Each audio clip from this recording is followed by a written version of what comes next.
Subscribe करें और देखें एक दिल दहला देने वाली हॉरर स्टोरी। बिना घबराए बेल आइकॉन प्रेस करना ना भूलें।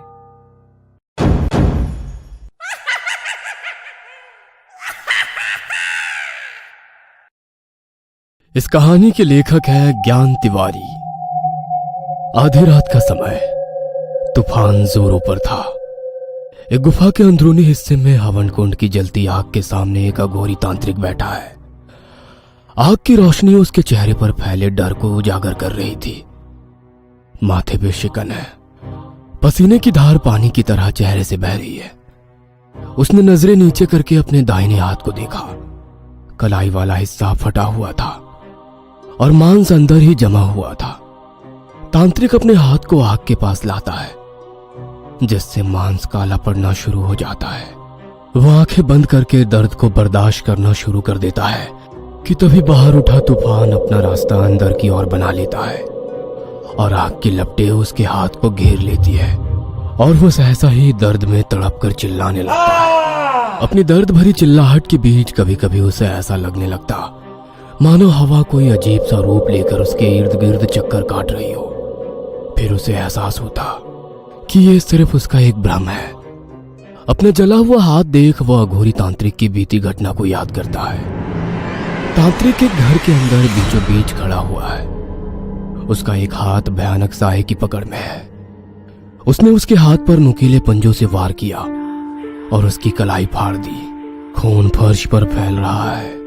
तांत्रिक दर्द बर्दाश्त करते हुए अपनी आंखें खोलते हुए बोलता है, हे मेरे महाकाल बाबा, यह कैसी बुरी शक्ति थी। अब तुझे ही किसी ऐसे को भेजना होगा जो उसे उसकी दुनिया में वापस पहुंचा सके।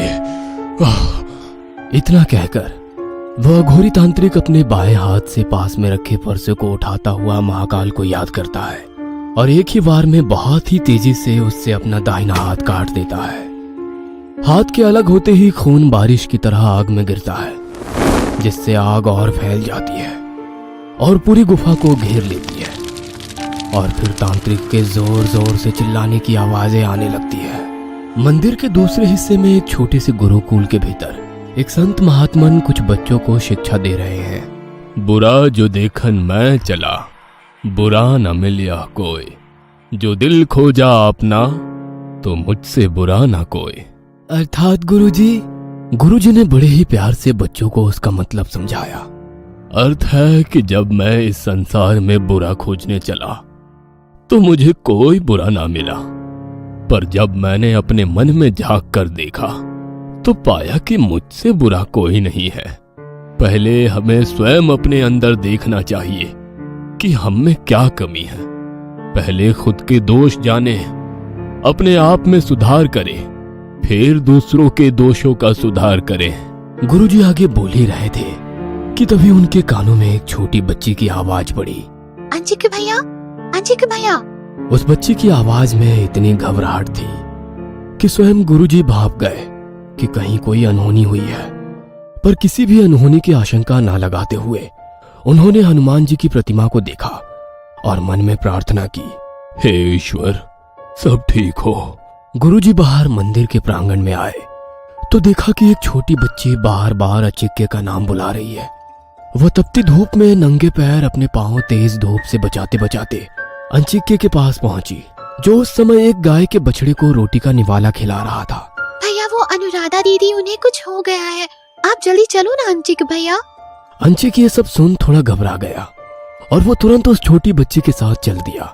गुरुजी ने अंचिक्य को मंदिर से बाहर जाते देखा। उनका चेहरा अभी भी ना जाने क्यों किसी बड़ी अनहोनी की आशंका को लेकर परेशान था।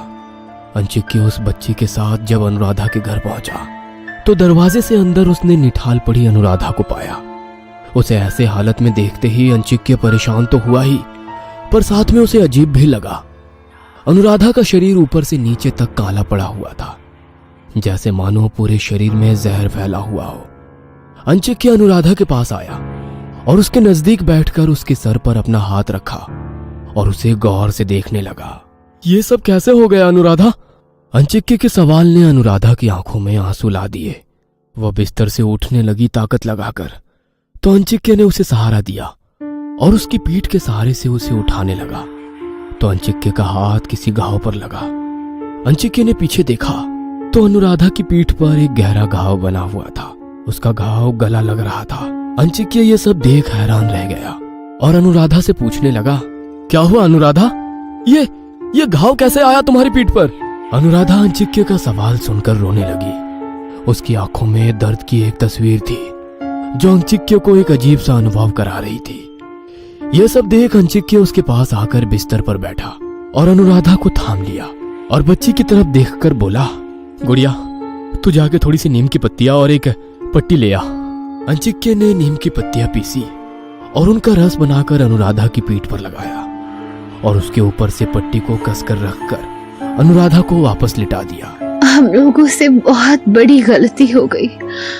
हम लोगों से बहुत बड़ी गलती हो गई। वो हमारी वजह से आ गई। मुझे वहां नहीं जाना चाहिए था। इतना बोलते बोलते अनुराधा एक गहरी बेहोशी में चली गई। जो कुछ भी अनुराधा के साथ हुआ था वो शायद अनुराधा भूल नहीं पा रही थी। वो उस पर इतना हावी हो चला था कि उसका हादसा उसे एक गहरे सपने में खींच ले गया। अचानक से अनुराधा की सांसें एक साथ भारी और तेज हो गई।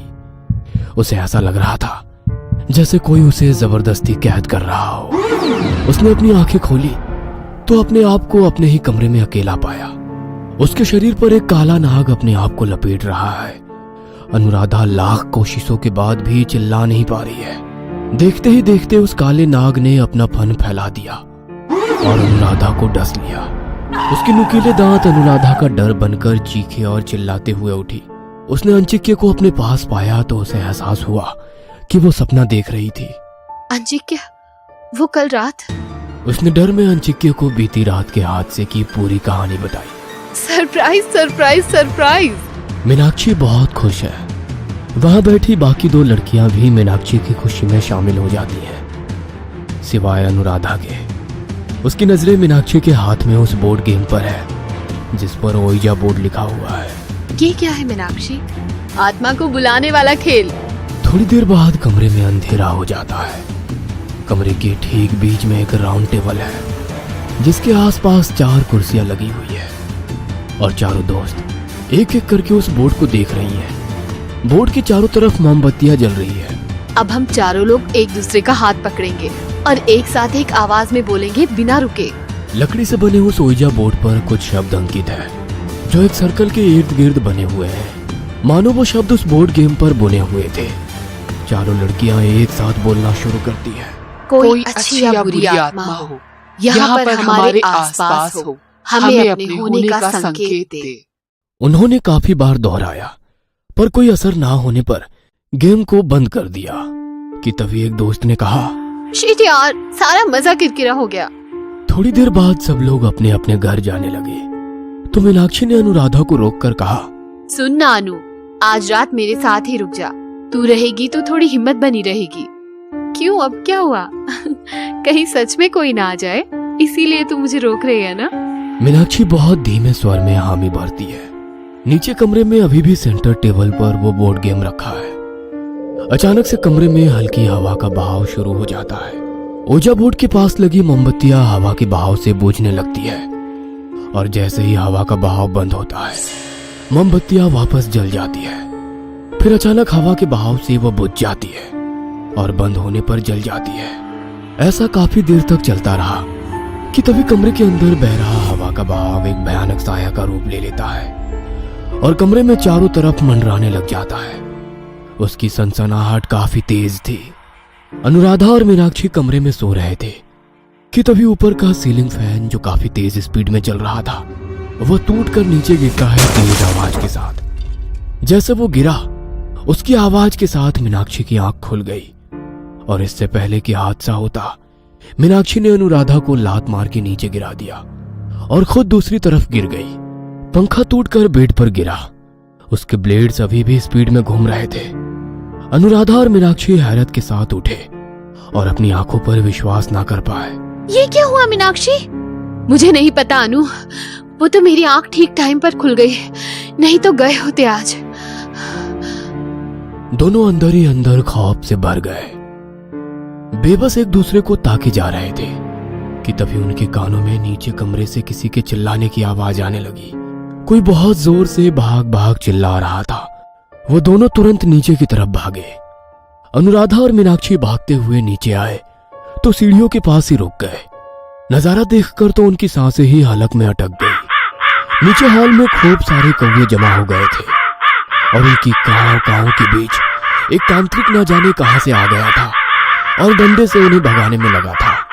भाग जा यहाँ से, मैंने कहा भाग जा यहाँ से। तांत्रिक अपने दोनों हाथ ऊपर उठाकर आवाज में जोर लगाकर चिल्लाने लगा तो कौवे भी जोर से काव काव करने लगे और उस पर झपटने लगे। अपनी चोट से उसके शरीर को खुरचने लगे, पर तांत्रिक उन्हें भगाने में लगा रहा। ऊपर से अनुराधा और मीनाक्षी ये सब देख रहे थे कि तभी मीनाक्षी तेज आवाज में चिल्लाई, कौन हो तुम और ये सब क्या तमाशा लगा रखा है तुमने? निकलो मेरे घर से अभी।